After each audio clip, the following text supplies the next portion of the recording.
هذه الحته المقام يعني ما مقام يعني ضحك وفكاهه، لكن فساعة ان النفوس اذا كلت عميات. اصلا يعني عندنا نكته كده فرمانه قاعدين نقولها يعني قد ما قربت تتقطع. اصلا النكته كلها حكايه واحد مشى، ما اصله قبل كده ما شاف لي صلاه، اول مره مشى كده حضر صلاه الجمعه وجا يحكي لاخوه حرس الابل برا، قال له يا محمد الليله ما مشيت الحلي،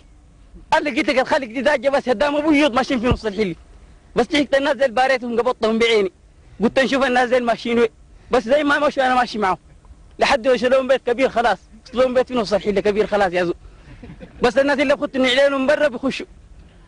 ولقيت لك بس حديده كده اللي بتجيب الناس بغسلوا فيها، غسلت كرياني وخدتني عيني برا وخشيت، قلت السلام زول ناغمني معي، بس الناس زي اللي مدنقلين، قعدت في نص حديده كده قعدت فيها، بس جاي شفت محمد الحي الزين بتاع الأجاوي، هذا جا قاعد في حته عويليه كده، قام واحد صيح وقعد شفت محمد الحي زين الراجل الطيب ذاك بتاع الأجاوي، لما له في شيء مع شقات ولما لك في الناس، ويلكم وفليكم يا ناس السويتوا ده بيطيروا ايه والحساب راجيكم يا ناس، قالوا الناس مسوينا سودا خلاص زول ناقه ما رفع راسه مات، بس الا مدنقرين قالوا لامي فيهم ويلكم وفليكم والحساب راجيكم عمايكم وفعايكم، قال قاعد سمع من كتر تزاج ما قعد ثاني قام عليهم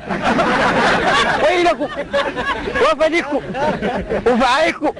وعمايكم، وقال في النهايه شاشي بس مع شقات الجنازه عليهم، شلتني علينا وجرت كان بيصدقون في سنه من عارفه